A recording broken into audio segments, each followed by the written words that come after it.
Hello दोस्तों, स्वागत है आप सभी को हमारे यूट्यूब चैनल स्टडी की 98 में। आज जो है इस वीडियो में जीके जीएस के उन सभी प्रश्न को करेंगे जो आरआरबी, एनटीपीसी, ग्रुप डी और बिहार पुलिस के लिए काफ़ी महत्वपूर्ण है। तो चलिए शुरू करते हैं और आप वीडियो के एंड तक बने रहें और पूरी वीडियो को ध्यान से देखें। तो चलिए शुरू करते हैं। पहला प्रश्न है, किस पदार्थ का उपयोग रंगाई तथा चर्म उद्योग में रंग बंधक के रूप में किया जाता है। तो किसका किया जाता है? ये किया जाता है मैग्नीशियम सल्फेट का किया जाता है। ऑप्शन नंबर डी इस प्रश्न के लिए सही हो जाएगा।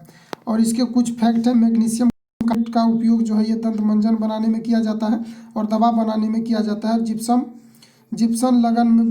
बनाने में भी किया जाता है। ये टाइपिंग मिस्टेक है। ये जो है जिप्सम बनाने में भी इसका प्रयोग किया जाता है। नेक्स्ट क्वेश्चन है 2 नंबर। कौन सा एक मुक्त जीवी जीवाणु है जो मृदा में नाइट्रोजन यौगीकरण में सहायक होता है? तो वो हो जाएगा आपका ऑप्शन नंबर ए, एजोटोबेटर है, जो मृदा में नाइट्रोजन की मात्रा को बनाए रखने में सक्षम है। तो ऑप्शन नंबर ए इस प्रश्न के लिए सही हो जाएगा। उसके बाद नेक्स्ट क्वेश्चन है, एक यातायात संतुलित नगरों में भूरी वायु बनने से जो है संबंध कौन सा है? जब वाहन चलती है, यातायात की जैसे यहाँ पर बात किया जा रहा है, तो उसमें क्या हो जाएगा, यातायात में क्या हो जाएगा, वाहन सब आ जाएंगे।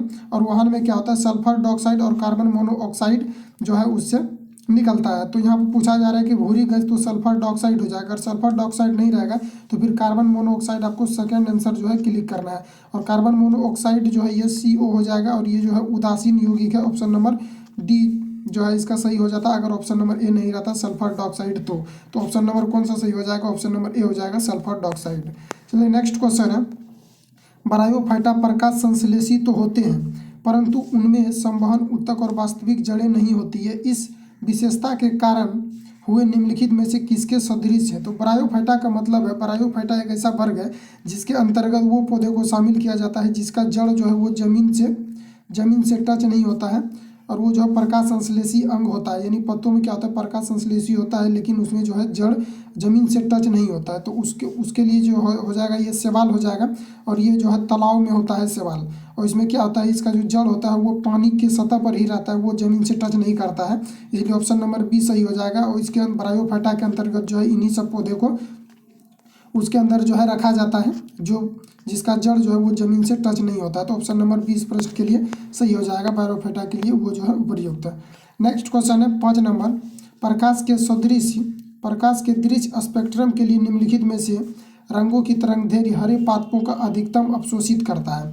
यानी कि कौन सा प्रकाश का सदृश्य जो तरंगदैर्घ्य पादपों का जो है अधिकतर क्या करता है, अवशोषित कर लेता है। तो हरे प्रकाश में क्या होता है, हरे प्रकाश में फिर से एक बार, प्रकाश के दृश्य स्पेक्ट्रम के निम्नलिखित में से कौन से रंगों की तरंगदैर्घ्य जो है हरे पादपों द्वारा अधिकतर अवशोषित करता है? यानी हरे रंग के द्वारा अवशोषित कर लिया जाता है। जब हरे प्रकाश में हम जाते हैं लाल और ब्लू यानी कि नीली रंग को लेकर के, तो वो काला प्रतीत होता है, तो वो क्या करता है, अवशोषित कर लेता है। तो ऑप्शन नंबर ए में दिया हुआ हरी और पीली, तो पीली तो हो गए नहीं, तो ऑप्शन नंबर ए गलत हो जाएगा। उसके बाद बी में दिया हुआ है लाल और नीली जो है ये सही हो जाएगा। नीला का मतलब ब्लू ही होता है। और ये क्या करता है, इसको जब हरे प्रकाश में आप ले जाएंगे तो ये क्या करता है कि लाल और नीली कलर को अवशोषित कर लेता है और सिर्फ आपको काला दिखाई पड़ेगा। वो जो आप लाल पदार्थ को ले जाएंगे वो कैसा दिखाई देगा, काला। यानी कि ये क्या करता है, अवशोषित कर लेता है और काला रंग को क्या करता है, रिफ्लेक्ट करता है, जिसके कारण हमें काला जो है दिखाई पड़ता है। तो ऑप्शन नंबर बी इस प्रश्न के लिए सही हो जाएगा। नेक्स्ट क्वेश्चन है, नाखून पॉलिश में परिमार्जक में क्या रहता है? तो इसमें एसीटोन को मिलाया जाता है। ऑप्शन नंबर ए इस प्रश्न के लिए सही हो जाएगा। उसके बाद नेक्स्ट क्वेश्चन है, यदि एक लघु वर्षा बोल बालू से होती हुई गुजरती है, यानी कि लघु वर्षा जो है ये किसी हवा से गुजरती है, ये टाइपिंग मिस्टेक है। जब किसी हवा से होकर के गुजरती है तो क्या होता है, उसका वेग सबसे पहले क्या होगा, बढ़ जाएगा। उसके बाद जब बढ़ जाएगा, मान लेते हैं कि यहाँ छोटी छोटी बूंद है और ये जो है बारिश के रूप में हो रहा है, और इधर से अगर हवा का झोंका आएगा तो क्या होगा कि ये कुछ समय के लिए क्या होगा, इसमें गति में परिवर्तन हो जाएगा, यानी गति इसका तेज हो जाएगा। उसके बाद फिर क्या होगा, वो उसी अवस्था में आ जाएगा जिस स्पीड से वो नीचे की ओर आ रहा था। तो क्या होगा, ऑप्शन नंबर सी हो जाएगा। उसका वेग कुछ समय के लिए बढ़ता है और फिर जो है उसी अवस्था में उसी के समान हो जाता है। तो ऑप्शन नंबर सी इस प्रश्न के लिए सही हो जाएगा।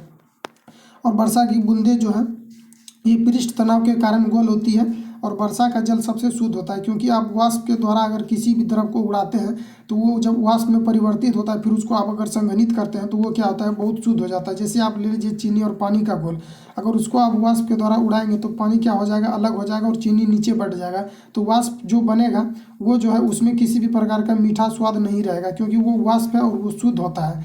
तो क्या हो जाएगा, इसलिए यहाँ जो है वर्षा का जल जो है वो क्या होता है, शुद्ध होता है। वो वाष्प के द्वारा वाष्प बन जाता है, उसके बाद फिर उसको संघनित करते हैं तो वो शुद्ध होता है।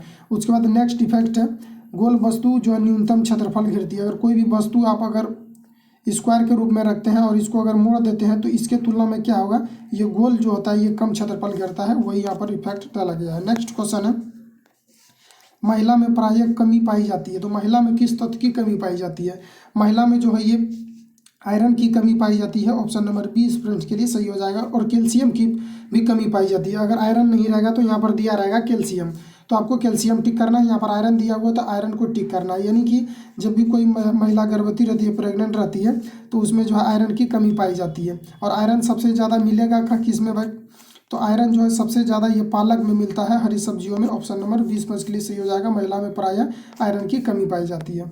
नेक्स्ट है, रबड़ के व्यापारिक बल्कीकरण में किसका प्रयोग होता है। तो रबड़ के व्यापारिक बल्कीकरण में गंधक का प्रयोग होता है रबड़ को हार्ड बनाने के लिए। ऑप्शन नंबर ए इस प्रश्न के लिए सही हो जाएगा। नेक्स्ट है, निम्नलिखित में से किस एक के जल में विलीन होने पर शीतकार ध्वनि पैदा होती है। यानी किसको जल में अगर विलीन कर देंगे तो शीतकार जो है ध्वनि पैदा होगी। तो चूना पत्थर को अगर मिलाएंगे तो नहीं होगा, बुझा हुआ चूना को भी मिलाएंगे तो नहीं होगा। बुझा हुआ चूना का सूत्र हो जाएगा CaOH का होल 2 हो जाएगा।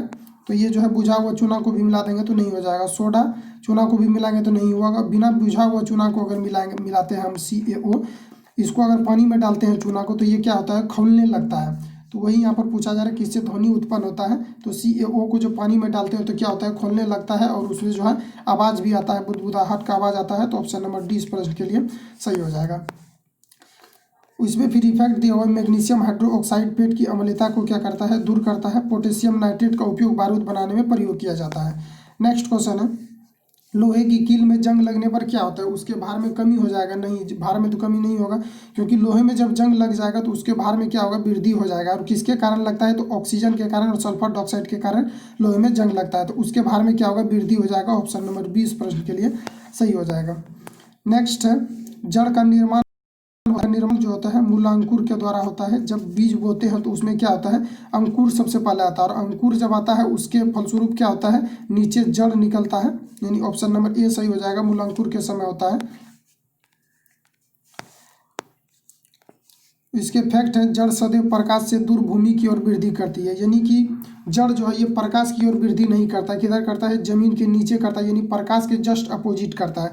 और प्रकाश की ओर जब वृद्धि करता है कोई भी पौधा तो उसको क्या कहते हैं, धनात्मक अनुवर्तन, यानी प्रकाश अनुवर्तन भी उसको बोलते हैं। और फिर नेक्स्ट इफेक्ट है, जड़ दो प्रकार के होते हैं। पहला होता है मूसला जड़ तथा अपास्थेनिक जड़ होता है।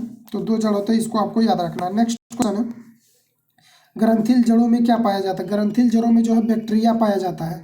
और मनुष्य में क्या होता है, वायरस से मनुष्य इफेक्टिव होता है। और ग्रंथिल जड़ों में यानी पौधे में क्या पाए जाते हैं, बैक्टीरिया के कारण वो जो है अक्सर नष्ट होते हैं। पौधे में अक्सर बैक्टीरिया ही पाए जाते हैं।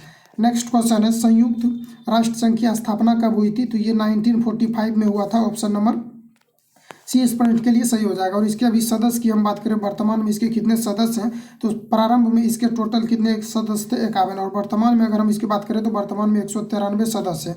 और WTO जो है वर्ल्ड ट्रेड ऑर्गेनाइजेशन, इसमें सदस्य की संख्या कितना है, 164। नेक्स्ट है, गैल्वेनोमीटर प्रयुक्त होता है। गैल्वेनोमीटर जो प्रयुक्त करते हैं हम किसको मापने के लिए करते हैं, तो प्रकाश की दिशा मापने के लिए नहीं करते हैं, विद्युत धारा की दिशा मापने के लिए करते हैं। ऑप्शन नंबर 20 प्रश्न के लिए सही हो जाएगा।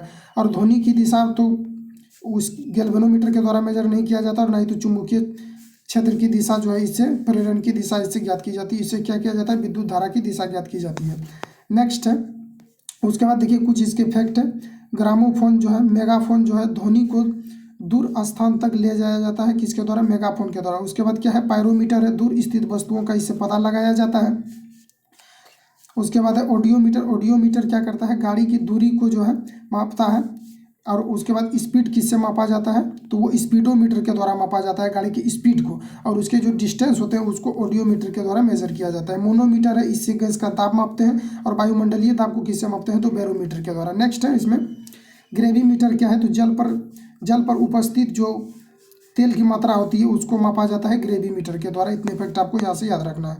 नेक्स्ट क्वेश्चन है 10 ओम प्रतिरोध और 0.5 एम्पियर की धारा प्रवाहित हो रही है, और उसके बाद इसमें पूछा जाए इस प्रतिरोध को जो है वो 1 सेकेंड तक अगर प्रवाहित होने वाले आवेश की मात्रा क्या होगी, तो एक फॉर्मूला आता है Q बराबर IT।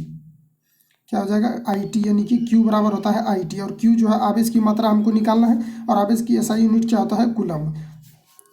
इस पर सेट करते हैं, तो I कितना दिया हुआ है, 0.5 दिया हुआ है, तो 0.5 चलिए सेट कर दिए। और उसके बाद T का देखिए यहाँ मान कितना दिया हुआ, 1 मिनट। 1 मिनट को जब साइड में सेकेंड में कन्वर्ट करेंगे तो कितना हो जाएगा, 60 सेकेंड हो जाएगा। उसके बाद यहाँ से पॉइंट को खत्म करेंगे, यहाँ 0 हो जाएगा, और उसके बाद 0 से 0 कटेगा, 5 कितना हो जाएगा, 30, तो 30 हो जाएगा। और यहाँ जो C दिया हुआ है ये आवेश का जो है SI यूनिट है, कूलम्ब। तो ऑप्शन नंबर ए इस प्रश्न के लिए सही हो जाएगा। आगे बढ़ते हैं। नेक्स्ट क्वेश्चन है 17 नंबर, जब बर्फ पिघलती है तब क्या होता है, तो जब बर्फ पिघलता है तो इसका आयतन जो है वो घटता है। ऑप्शन नंबर 20 प्रश्न के लिए सही हो जाएगा। और आपको याद रखना है कि सबसे जो है पानी का घनत्व कितना होता है, ये 4 डिग्री सेंटीग्रेड ताप पर होता है सबसे ज़्यादा पानी का घनत्व, ये भी पूछा जाता है।